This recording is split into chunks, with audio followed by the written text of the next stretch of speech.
Hello and welcome to the Infinite Financial Freedom Podcast.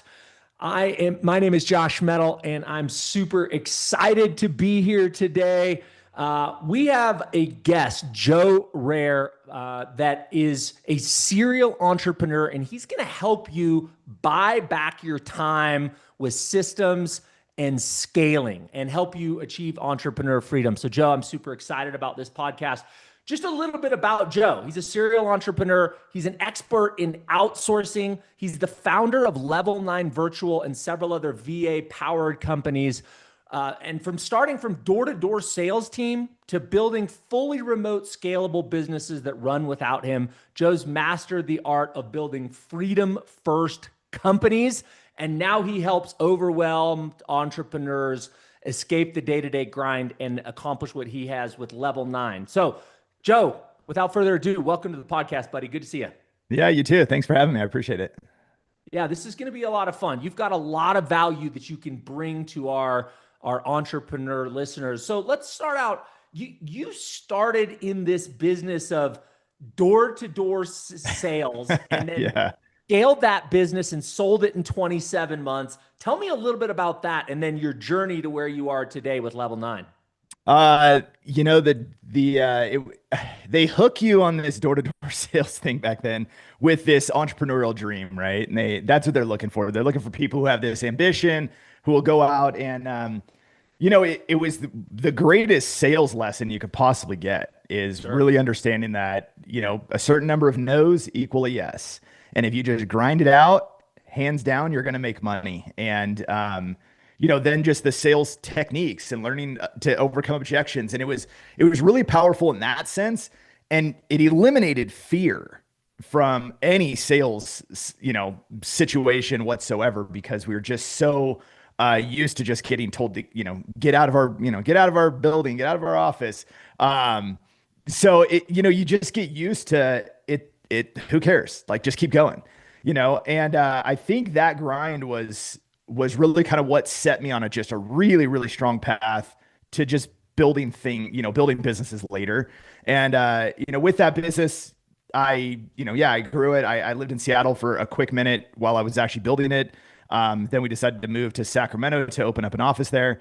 And, and I was grinding away 16, 18 hours a day, 7 days a week. Didn't matter. I didn't have a life, didn't have anything. And, I got super, super lucky because in the moment of burnout, a guy walked into the building while I happened to be there and literally asked if I'd be willing to sell the contracts that I had for the product line that we had. So he kind of knew the business and he asked to buy the products and to get access to the contract. So we worked all of that out. I sold it.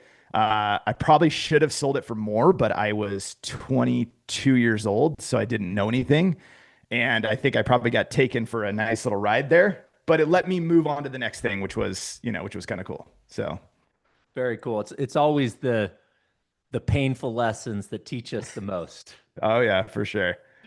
So what are some of the first things that you learned to outsource? Because that's really where this journey has taken you, right? From the guy who's working 16 to 18 hours a day, has to do everything himself, to the guy who's created sales with outsourcing. So how did you come into that realization? And then what were the first couple of things you started to outsource successfully?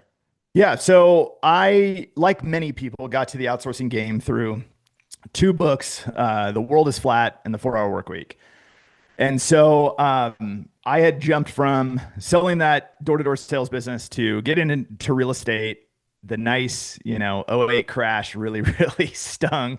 And I was in a really bad spot, lost every property that we had, gave, I think, 8 back to the bank, just walked away from literally everything. And so I was actually staying with my sister. I didn't have any place to live. I was at the bottom of the barrel there.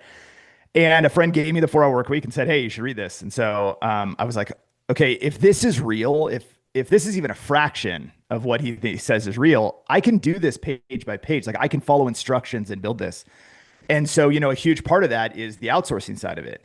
And so I'm like, yeah, it makes perfect sense. You get somebody for, a few bucks an hour to do some of the things that you don't want to do, can't do, don't have time to do. And so that was the start of it. Is I started an e-commerce business selling supplements. I moved down to San Diego and got a roommate and lived near the beach and sat at my kitchen table and literally went page by page building an e-commerce business from the 4-hour work week. So the outsourcing piece of it, we started out with graphic design, web development, social media marketing. That was right at the time kind of Facebook ads started to come out. So I put my focus there because that would drive sales. And so my whole intention was, if it doesn't generate revenue, I don't touch it. Somebody else can do it. And that was that. And that's still to this day, anything in the business that doesn't have a cash on cash return, something that I can actually go, okay, this created some revenue, I don't get involved with it. I can guide and I can be an advisor, but I don't touch it. So I'm focused on partnerships and I'm focused on marketing and sales and things like that within the organization. But so the first thing that I got off my plate was literally every single thing that doesn't equate to revenue. And that was it. So first takeaway here is you read a book and then you immediately implemented. You said, This is a recipe to build an entire business. I'm going to go page by page and this is going to be my blueprint. So that's takeaway number one for entrepreneurs out there that want to be more successful. Like, a lot of people listen to a lot of podcasts and read a lot of books, and then they go on to the next book and they don't do anything with the content. I wish I knew who said it, but over the past year or two, somebody has said it multiple times and I keep hearing it. And their method is, if you read a chapter or you read something in a book, a chapter even, you shut it and execute it. Yeah. You don't continue reading and go, I'm going to come back to it. Here's my notes. No. Go do it in the moment. And, there's a lot of really, really good authors out right now. There's a lot of people who are doing podcasts that are phenomenal, free social media content and teaching and training. There's an enormous amount of it out there that if people would stop consuming and just do what they already learned, they would be so successful. They would be unbelievably successful. So let me ask you a question about what is your habit or system for execution? Like, how do you not get distracted from all the things going on in the day and actually create time to execute? First things first, get social media off your devices. Love it. You have to. It is mind numbing how much time people waste on social media and just consuming stuff that doesn't matter. If it is something that is super important to you, you will make time for it. We all do. So if it is important, you will make time for it. But what you will also do is you will burn time on the escapism because you're afraid to execute the things that you need to get done. So the first thing I would say is get social media off your devices, because you'll end up sitting there scrolling. You don't even realize you're doing it, but 15 minutes here and there, and you do that 6 times in a day. That's a massive amount of execution time. So that's the first thing. Then I would say is like, pick a target. What are you actually trying to learn or accomplish? And then go get that information. Don't get everything, but go get the thing that you actually need, and don't pick somebody who's just an author, pick somebody who's an executor, somebody who's built something with the information that you're actually trying to get. Those are my 2 simple things. If I consume something, I'm consuming it for a reason. And then I don't distract myself with just the blast of social media every day, all day long. I check it every day. Don't get me wrong. Social media is important in the business and marketing world. So I'll go in and check it. But most of the time you check it and I just look at it and I'm like, how do people get stuck in here? Like, this stuff is awful. I don't want my children to ever have it. I pray to God, we can hold off as long as we can, but it is terrible. People are seriously horrible to each other. And so I'm like, I don't want to, that will affect my outcome. And I don't want to have any part of that. So that's my rant. I love it. Last thing about execution, I want to ask you, what does your day look like? Do you have time blocks? Do you just roll with the weather and the way the wind blows? What does your day look like? Well, we have I have 2 daughters, 10 and 12, and we homeschool. And so our life is a little challenging. Now we put them into a hybrid program with at a Christian school here in town. I live outside of Bozeman, Montana. And so they get 2 days a week where they go to actual school and they work with teachers. And but then we've got, a private teacher that comes to the house, and there's, all this work that we have to do. So I have to be very organized with my time. So if it doesn't exist on my calendar, it doesn't happen. period. But as you probably are, your team found out, like, I don't book my own podcast. I have Martina, who is my executive assistant. She is the brain of all brains. Nothing happens that doesn't go through her. And so that is something that was probably the most powerful thing. So one other thing you want to talk about execution, I don't know why I didn't bring this up, is get out of your email inbox. One of the worst things you could do is check your own email. Like, there is almost nothing in there that is absolutely life critical that somebody else can't filter first and then deliver a summary with whatever the action step is for that piece of content. And so Martina is, I mean, she is everything, and it runs through her. I don't check my own email ever at all. I get Slack messages in the morning and the evening, and it's a summary of what's important and what I have to respond to. Otherwise, she handles it. And so I do time block. I schedule everything down. I picked up, Alex Hormozi has a really good one where he tries to reverse his day and book from the bottom up. So all meetings go to the end of the day and then they work their way back up to the top. So if I have to have meetings, we try to do that as much as we possibly can. But yeah, I mean, you have to be organized, because if there's things that need to get done, and we're running multiple companies and we've got real estate as well and all that, like, I got to have time to mentally focus and be engaged. And if I'm bouncing from thing to thing, you're not as clear, you're not as exact, and results suffer. And so I time block. I'm very organized with my calendar. And then I got to fit in all the kid stuff, because all of this that we've built, and the only reason that we build it is because I made a commitment that I would never miss a single thing ever in my children's life, ever. And so not a meeting, not a competition, not a whatever. I've been to everything, and I want to keep it that way. Beautiful, Joe. All right. So in summary, get off the social media, get out of the email inbox. I would add, turn the television off, be more interested in your own life than you're interested in somebody else's life, and live and die by your calendar in an intentional fashion. So you're not just being blown from this problem to this problem in a constant reactive state.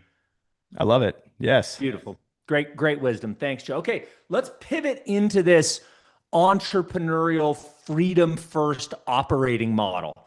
And what does that even mean? How do you help entrepreneurs make that shift? And what is the biggest challenge that entrepreneurs have when they're trying to make that shift? Well, I think the theory of starting a business and then I'm going to have freedom is just that. It's an awesome idea. Right. It's intoxicating. Yeah. I mean, it's amazing, and everybody jumps to it and they want to do it and they think it's awesome. And then you get grind hustle, or a culture, hustle culture. And it's, no. If you're not doing 15 hours a day like Gary Vee, then you're not working hard enough. The reality is, I look at building businesses, and it wasn't always this way. It was that I figured it out that you don't have to grind the way that the culture says so. I've just figured, there's the minimum effective dose, right, that you get on some, that some people like. And then there's the stuff that just has to get executed, period, end of story. And if you don't execute it, it's not going to create income, produce revenue. Your business is going to suffer. Your life is going to suffer. So there's this balance of how little can I do to get the results that really drive, what we need to actually execute on. And so that balance is interesting. But what I figured out is that if you try to carve a freedom lifestyle out of an operational a business, it's really, really hard. So what I do is I do the reverse. I say, okay, here's the lifestyle that I want. And now I'm going to build a business that has to support that. This is the non-negotiable, and anything in that business can never break into this. And so things like, this year, I decided not to go to 2 major conventions that I go to every single year, because it was just not right for the lifestyle, my family stuff that we had going on, and all of that. I gave up 2 major things that we make major money from, and I gave them up because they broke into our non-negotiable. And so I build a business around the lifestyle that I want. So I don't, we're doing this on a Friday. I don't ever work on Fridays, ever. Like, that's just not, because my kids, we do, homeschool hybrid, and then Fridays they have off. And so we do other things. And so, I might do a podcast here or there, and today's Halloween, so today's a total train wreck. But like, I don't do things on Fridays, so that's one non-negotiable, right? And then never weekends ever. We use oh my gosh, Jesse, what's his last name? Starts with an M. Who does the big ass calendar? Jesse Itzler. Isler, yeah. So we use his big ass calendar, and we do that every year. And so we book our trips, and we've got all our competitions for the kids and everything they've got going on, so that I can build the businesses around all of the lifestyle that we want. So to me, that's the freedom piece of it. It's having the lifestyle that you want. And there's elements of it. Cash element, got to have money, right? Can't do all the fun stuff if you don't have money. So your business has to make money. And maybe there's a sacrifice in the beginning where it's all execution to create sales so that you have the income. But at the end of the day, you have to build the processes. You have to build the systems. You have to have teams of people to give you the lifestyle that you want. Because like I said in the very beginning, there's executional things that have to get done no matter what. Somebody has to do them.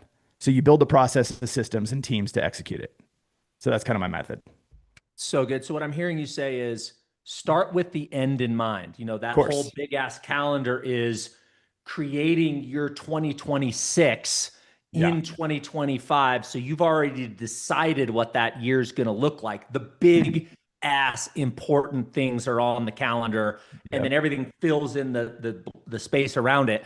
But the other thing that I've heard you say is have a really defined why. Like, it's very clear to me that this is a family first mentality. And that's the big why that's kind of driving you to build this system the way that you have. Yep. And it really hit home when we had kids. No, this didn't all exist the moment we had kids. Right. It was, okay, wait a minute here. Hold on. I have to leave and go to the office and be away from my baby. Like, yeah, I'm not doing that. That doesn't work. I love it, man. So now I'm like, okay, now we got, and sure enough, it's funny. The things that were away from the family, all of them failed because I put that, and it's funny, I haven't really put it into context that way before, but I think it was self-sabotage. It was intentional energy, whatever. I wasn't supposed to be doing that because this was most important. So it makes total sense. It didn't align with your why. Yeah. 100%. Yeah. So I love that framing. Now let's go on to what I think the biggest obstacle is, and maybe you could identify a bigger one, Joe. But the biggest obstacle that I see most entrepreneurs have with delegation and creating systems and then, using virtual assistants is they are worried the ball's going to get dropped and they're going to look bad. So how do you get over that? How do you get over it mentally? And then how do you get over it tactically so that the system is better than the way you would have done it? So the mental part of it's the hardest, obviously. For sure. Breaking down and having the ability to just say, we're going to have challenges.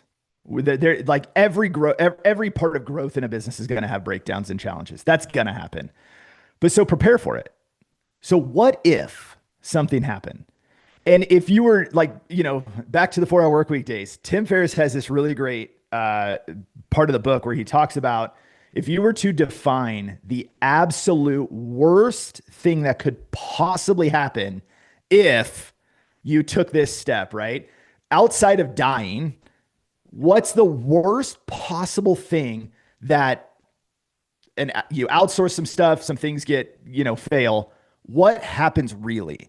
Most people's fear around this, the mental block, is that they think it's way bigger. And if you were to get real with yourself and say, like, would that really happen?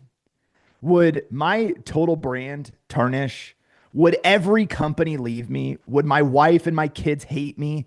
Like, realistically, when you start to kind of chunk it down, it turns out to be like this tiny little thing that would happen. And if you can take that and then go, okay, nothing would be so bad that it's irreparable.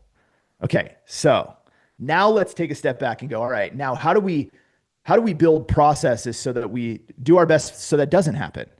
And that becomes the next piece, is tactically having a strategy that tries to reduce any issue that could possibly come up, but then has a mechanism to repair it. Right. And so that's how I would say is start to get really, really clear on the worst possible thing that could happen. And it's never what you think it is. And then get down and go, okay, tactically, if something happened, what would we do next? How would we fix it? And go through that process and outline it. Like just create a document that outlines the whole thing. The great thing today is because of AI, every single thought that we're trying to have about this kind of stuff already exists. Somebody's already been through it. Somebody's already created a plan just in case.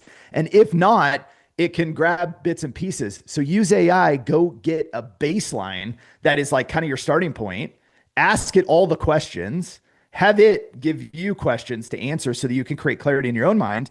And then it'll give you kind of a plan that says like, hey, here's how you fix broken, something screws up for a client. Here's how your best way to fix it. Based on psychology, do this. Based on revenue, do that. Like everything exists already. So don't recreate it. It's already here for us. Great advice. So Tim Ferriss has an incredible TED Talk on this. I can't remember the name of the TED Talk. It's something like disastrous-tizing or worst case scenario or something like that. Just look up Tim Ferriss TED Talk. It's brilliant. He talks about his process of dealing with these worst case scenarios and how he rationalizes it and gets it all out on paper. And there's actually a worksheet out there that you can work through. And he's like, look, I'm the worst at this. And once I go through this process and get to the end, he's like, not the end of the world. Let's do it. Yeah. And let's go. So that was a great reference. Yeah. It's been a guiding principle because nothing is as bad as you think it is. And even when I feel like the worst thing has happened and it's just crumbled and broke, it's like, if I just sleep on it and then I just come back the next day and go, okay, let's deal with this. All of a sudden it's not as bad. And it's like, but yesterday it was the worst thing in the freaking world. It was horrid. And then now it's just like, yeah, I mean, we're going to fix it, And another thing, here's one more thing that I would add to it that helps. Recognize that every single thing that happens in your business and in your life is your fault. And if you can be self-accountable for everything. So if it's Level 9 Virtual, my company there, if it's RevLift, my company here, whatever it is, everything that everybody does under that brand is my fault. And when you can take that, all of a sudden, when you go to talk to a client who had something negative occur and you just take fault for it, it's you. You know what? That's on me. And I'm going to make it up to you. And here's how we're going to do that. All of a sudden, it's like, they're like, this guy's taking fault because everybody else is going to blame. They're going to push blame and they're going to try to blame it on the client and they're going to try to blame it on a vendor or a service or a piece of tech or something, but they are going to try to put it everywhere else. I just go, you know what? That's on us. Let's just fix it. Like the outcome you want is still the same. We just need to fix the thing that didn't get you there. That's all. Let's go do that. One of the best business and leadership books ever written, Extreme Ownership by Jocko Willink. It is a leadership masterclass. Such a great book. I'm sure that's influenced you and your mindset around this. For sure. Yeah. Let's talk a little bit about the difference between outsourcing a few tasks and building like a true VA powered business that runs without you.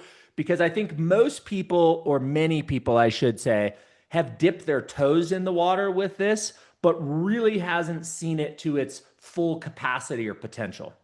Yeah. So there's a lot of ways to get some stuff off your plate. We recognize that big issue kind of at the beginning of COVID, and we rolled out a project-based service that allowed people to just kind of get some stuff off their plate. Typically, our core service offering is like a one-to-one. You need somebody in your team working in your business directly. We will manage that human being, payroll, HR, benefits, everything. And then they work within your business. They use your systems. They're part of your team. You give them an email address. They work every day for you. However, then when, the beginning of COVID kind of hit, we noticed that there was this huge dip and we went, wait a minute here. Everybody's still trying to save their business. However, The biggest problem is they don't have the same money that they had before. They can't figure out how to, give enough work to somebody internal. They need to just get things off their plate. So we put together, and we modeled it sort of after like an Upwork style, a Fiverr style type product, but we wanted to do it to where you didn't have to go hunt around and find somebody. We had a specialist team of people who had done the exact thing you want done hundreds, if not thousands and thousands of times. And so we created our projects on demand service. So you could buy a block of hours and basically just assign as many tasks as you need.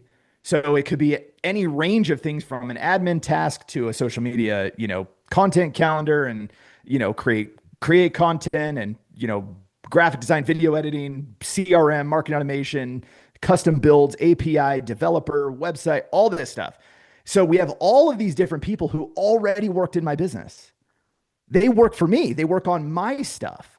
So everything that exists for any of my companies are built by the VAs. Well, now we were giving access to people who needed help. They could use my team.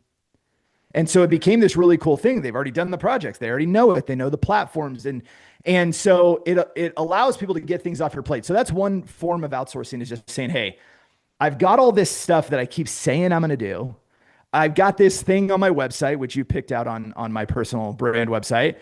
This needs to get done. And I don't know how to do it. I don't have time to do it, or I don't want to do it. It's going to take me forever to go find the right person, test them out, do all that stuff. Instead, you just come and say, hey, Joe's team's already done this, 10,000 times. Let's just have them help us. And so you buy a block of hours, you assign the task, and then it's off to the races. You get it back. So that's one form. And then the other side is like, do you want to build a team? Do you actually have internal stuff that needs to get done in your business? Things that are consistent, things that are, on brand that you have to do within your business every single day.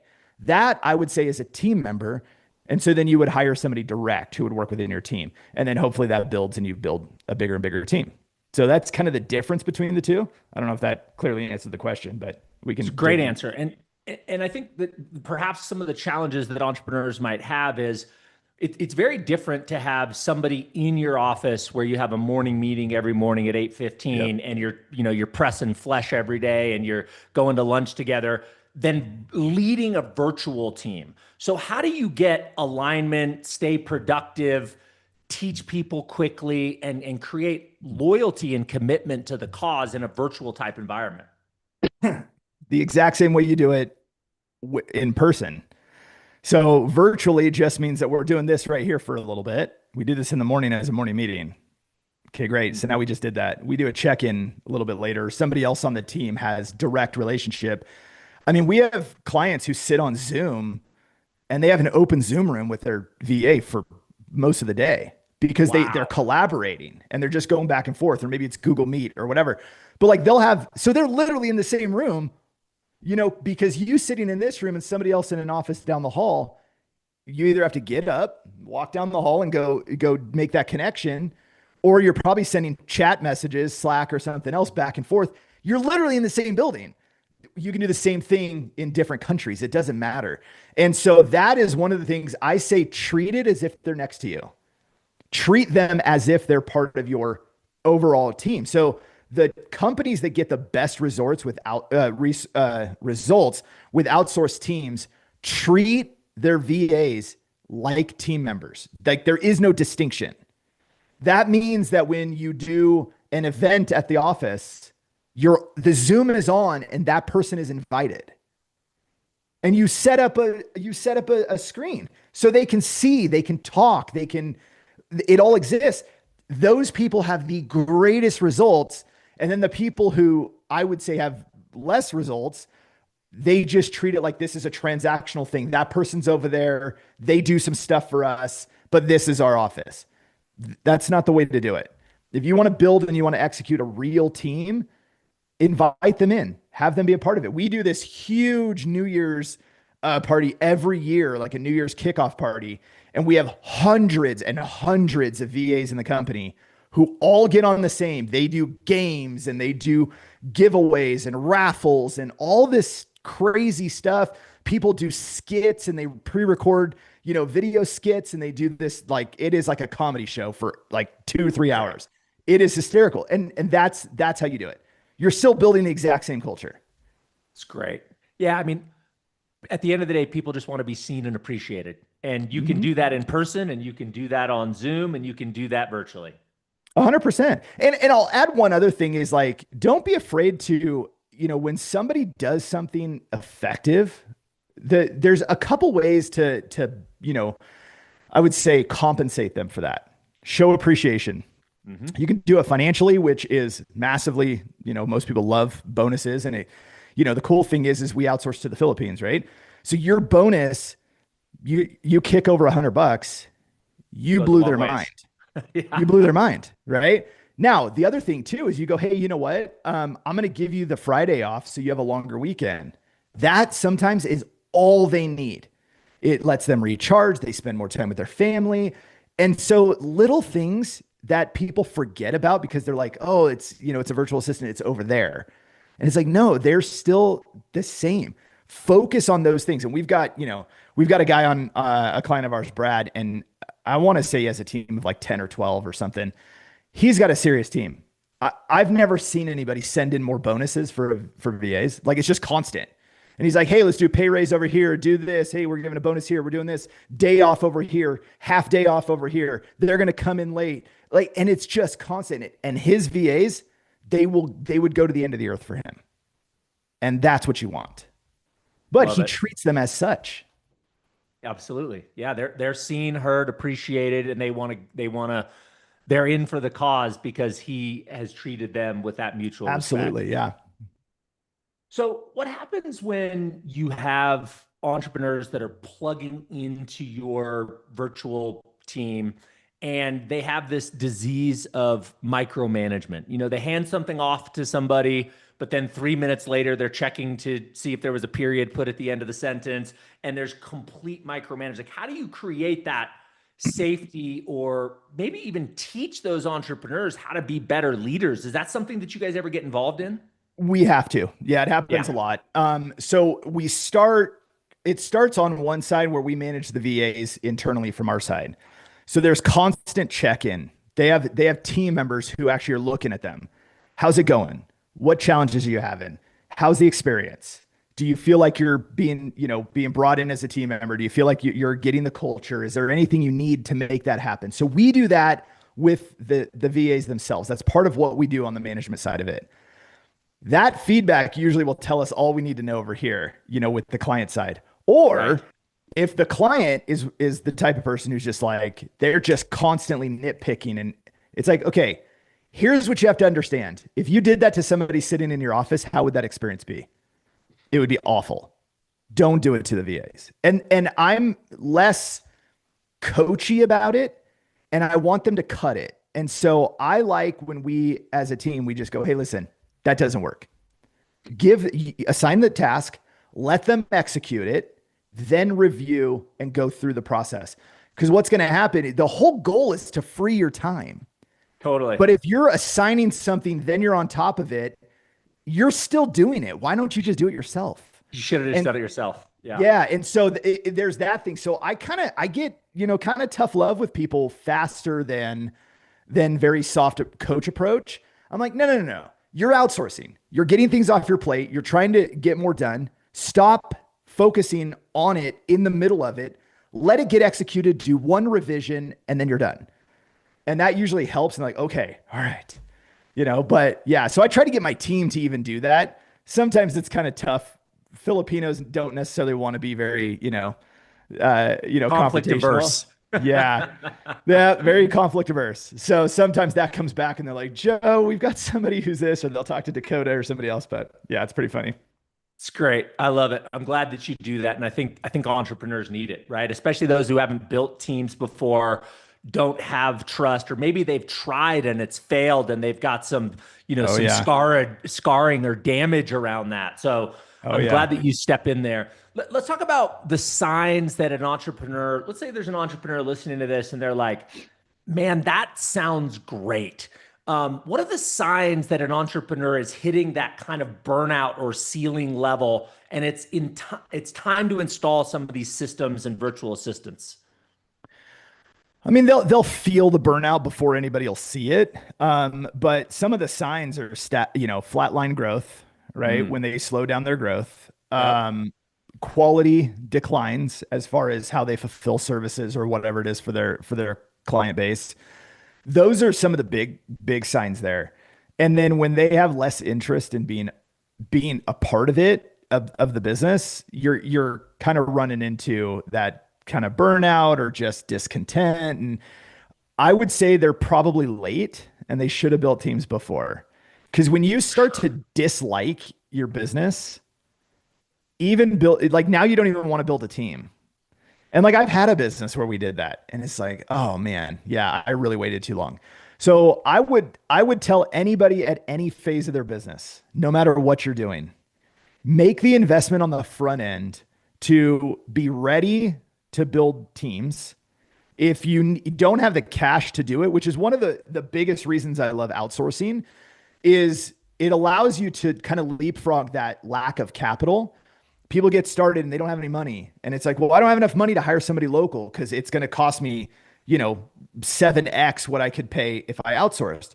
We bridge that gap and let you get good staff to get you over that hurdle so that you have somebody on your team. But in the beginning, if you don't have the capital, just prepare. My philosophy and how we build businesses, every single time it's now like an executable step. I say, okay, great. We have an idea. Let's determine if anybody will give us money for it. And so I put together just something enough to iterate the idea and explain it to somebody. And then I go out and I will pitch it. And if people buy it, and we did this with a revenue optimization company we just launched, and we go out and we pitch this thing, it doesn't exist yet. It's like, okay, we got somebody who's giving us money. Now we got to actually build the thing. And so then we come back and we go, great. Well, now we have a client. So now what is the onboarding process? And we build it, we record it. Who's building it with me?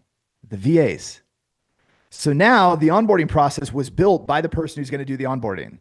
So now they're building it with me. Now we've got this onboarding process. Okay, great. What happens after that? Okay, well, now we have our fulfillment of services. Okay, now we have a fulfillment team. Okay, what do we do? In what order? And we build that with the VAs. They create the SOPs. They write them. They document everything. So the people who are actually doing it are the ones who are creating it side by side. And then my only focus after we have fulfillment, we have onboarding, fulfillment, and all that stuff done, we have a process, we have a system. And even if it was just me doing it and creating all that myself because I didn't have a team, still the same thing.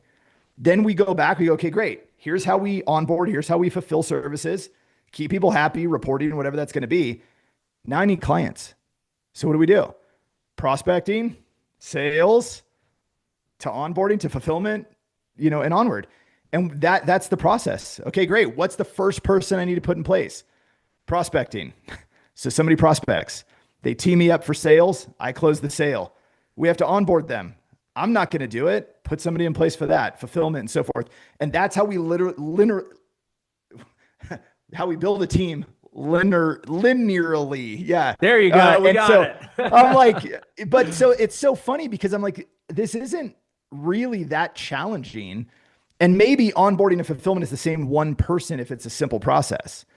But it's the idea of putting everything down step by step so that you just know this happens, then that happens, then this happens. And if you document it, if you record yourself doing it, you can repeat the training, teach other people to do it. So that's my simple kind of no-brainer process in starting a business from zero. Joe, that was brilliant. Like the idea of creating a conveyor belt, if you will, right? The yes, there you go. Here, everything's put together and then the automobile goes out there.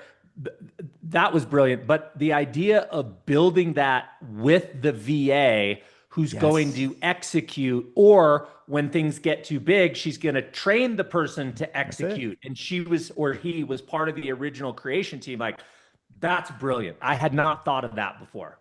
Yeah. And so if it's something that I have to teach somebody else, we do what we call play, pause, do.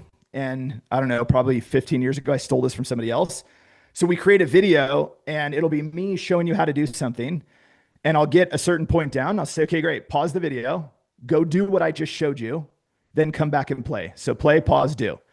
And then they come back, hit play. Okay, great. So you should have just done this.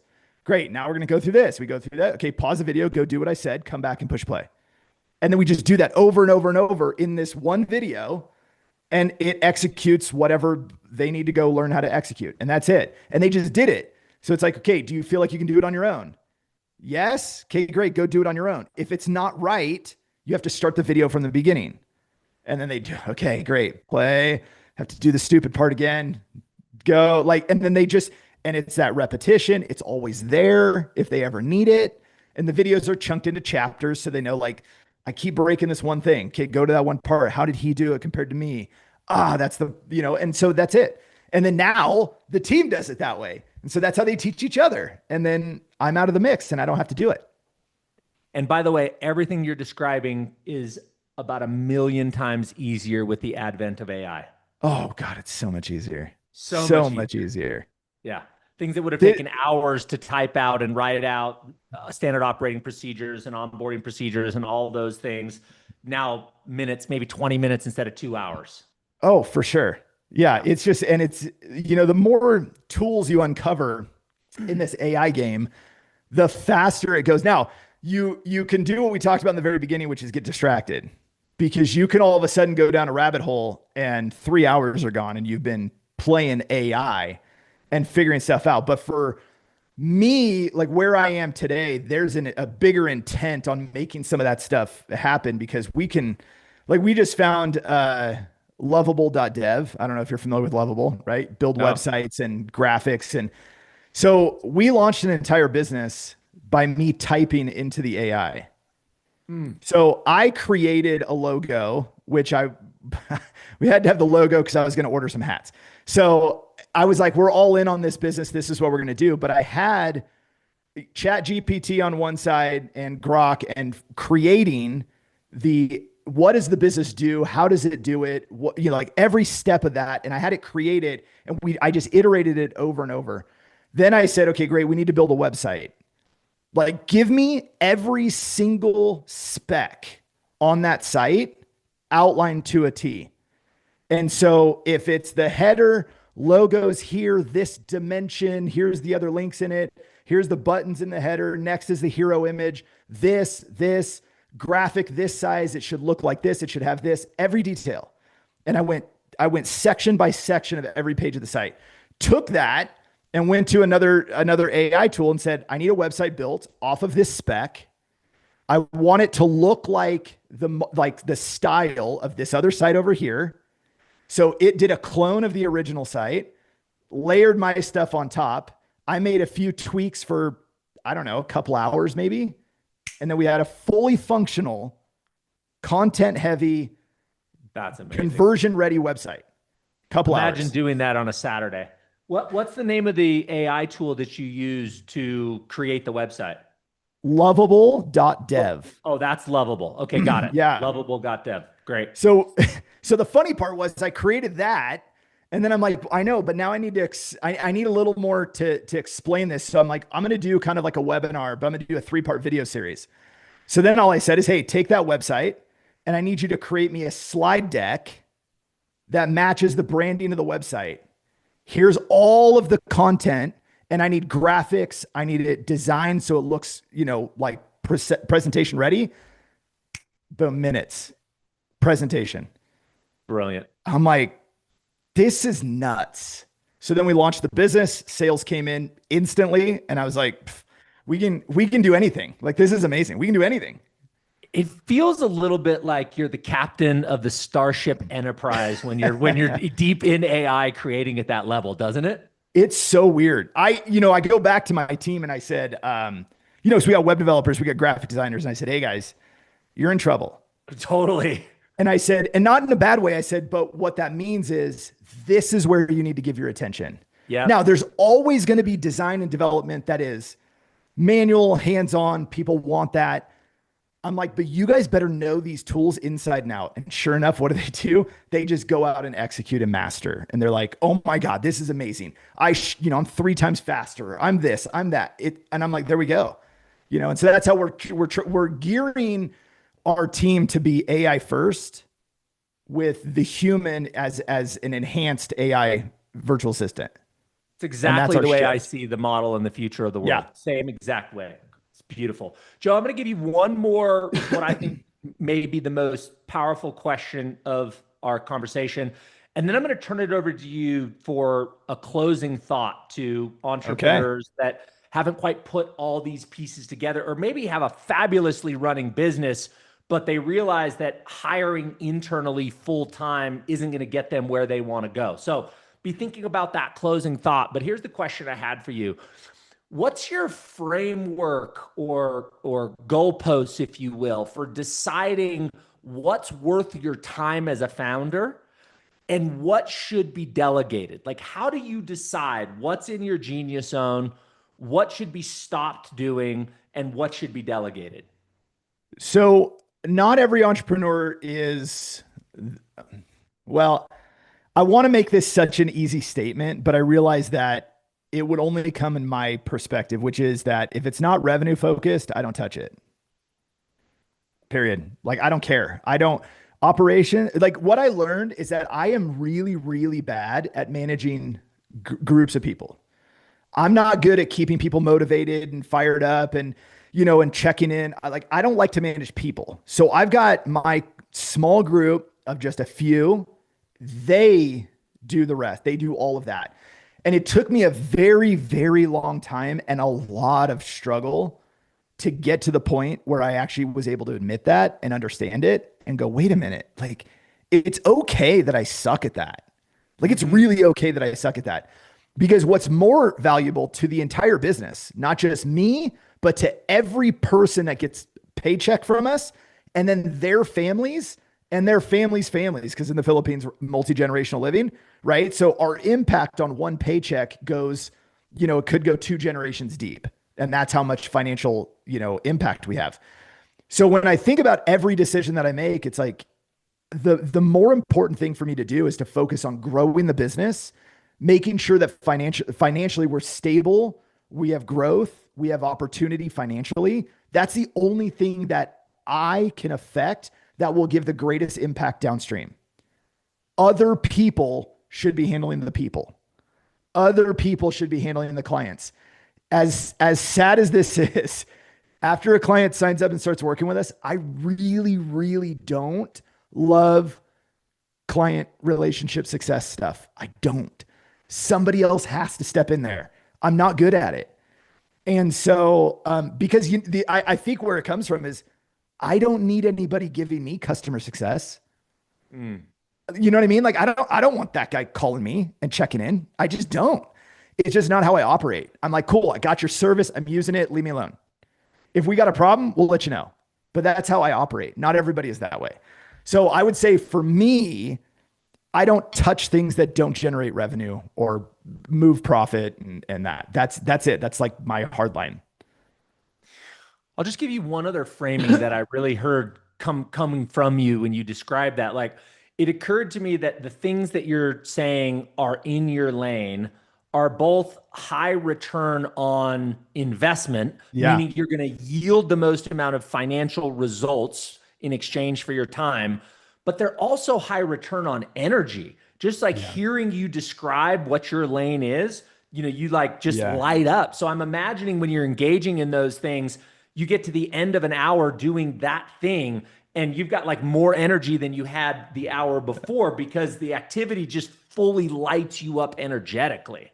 Yeah, I would agree. That's a great observation because I think that when we do things that aren't in our genius zone, where we have to really try to be good at something we're not, like it is exhausting. It Totally. really is.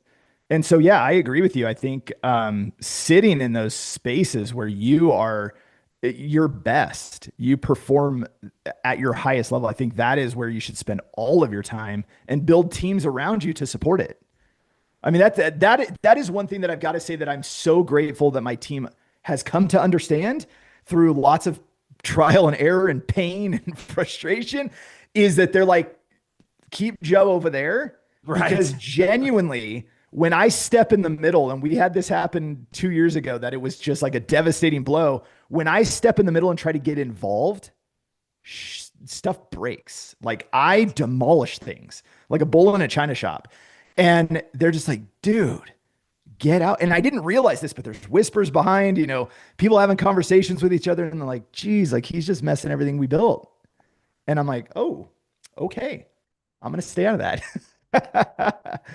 Well, kudos to you for having the humility to realize it and go, okay, I'm gonna get back over into my lane. But I think that takeaway, if it's not high return on investment and it's not high return on energy, as an entrepreneur, you should be delegating it. For sure. That's a great framework to end on here. Joe, let me hand it over to you for closing thoughts, words of inspiration or advice to the entrepreneurs listening. I think, that we talked earlier about the mental block with delegating, outsourcing, doing all that stuff. A lot of time, well, all the time, it's 100% fear-based. And so fear is this crippling emotion that we all have. And if you can just like give yourself a budget, whether it's a time budget, it's a financial budget, human capital budget, give yourself a budget to go fail and like get good at failing. One of the things, I kind of explained our process in starting a business. Like we start businesses and like, we'll do like, a micro business, get it to 100 grand a month and then sell it, build something super quick. And I love doing it because it teaches me so much because we have so many failures. But what ends up happening is because we fail so many times so fast, we get to the result before most people finish designing their logo. And so, when we go, like we just launched a company literally 2 weeks ago, we'll hit 100 grand a month by probably next week, like in reoccurring revenue. And again, I did this all literally chatting with AI to build everything. And so, now we have this model and it's like, okay, we can do this even faster than we used to. I had this success story where I built an agency and we went from 0 to 100 grand a month in 4 months. And I thought that was insane. And I got a ton of, press and love and people thought it was amazing. And now I'm like, we should be doing that in weeks. Like there's no reason we shouldn't do it that fast. But I have no fear in failing. And everybody's fear of failing is the reason they don't take risks. It's the reason they don't try new things. So I would say give yourself a budget or you could call it latitude to go fail. And then with your team, this is one of the easiest things to create massive success fast with a team. Give them the okay to go fail, go mess up. Now, here's the caveat. If they screw up and it affects income, revenue of the business, it affects client relationships, they fail once on that. We fix the problem. We know that it's fixed. If they do it again and we have another like that, that's not right. But giving them the latitude and realizing like nothing, the Tim Ferriss thing, nothing is as bad as you think it's going to be. Go fail, get back up, keep going, and you'll get results faster than everybody else because everybody's kind of tiptoeing around trying not to have that failure on their record. And I'm like, dude, I'd rather take so many shots that we learn the lessons quicker, faster. And it's like, they said no, but they said yes. What's the difference? Okay, go, like fix that, bridge that gap. Let's move. And so, yeah, I love talking about failing fast and then, and the idea of failing forward. So that's how I would leave everybody. That's the freedom first operating model. And that's how you scale. If you can't adopt that, then say goodbye to freedom and say goodbye to scaling. That's a great close. Yes, that's it. Joe, how do people find you, brother? Tell us a little bit about where they can find information about Level 9 Virtual and the rest of your teachings online. Yeah. So I'm probably on most platforms. I don't do social media myself personally. So if something exists out there, it's the team put it up. I don't. But level9virtual.com, level9virtual.com, Joe at level9virtual.com, email if you need to. But yeah, there's a big book a call button in the top right corner. Meet with our team. We do what we call discovery calls. I know everybody considers that a sales call. It is. But the way that we do things a little different is our team is fully designed in no hard sales. So we are literally discovering the opportunity to work together. We turn away probably about half as many people as we take. And the reason is not the right fit, not the right time. They're stuck in that fear mode. They're not willing to let somebody else fail. Yeah. So we really, really want to pick and choose our clients so that our staff gets the best opportunity to build a career with that company.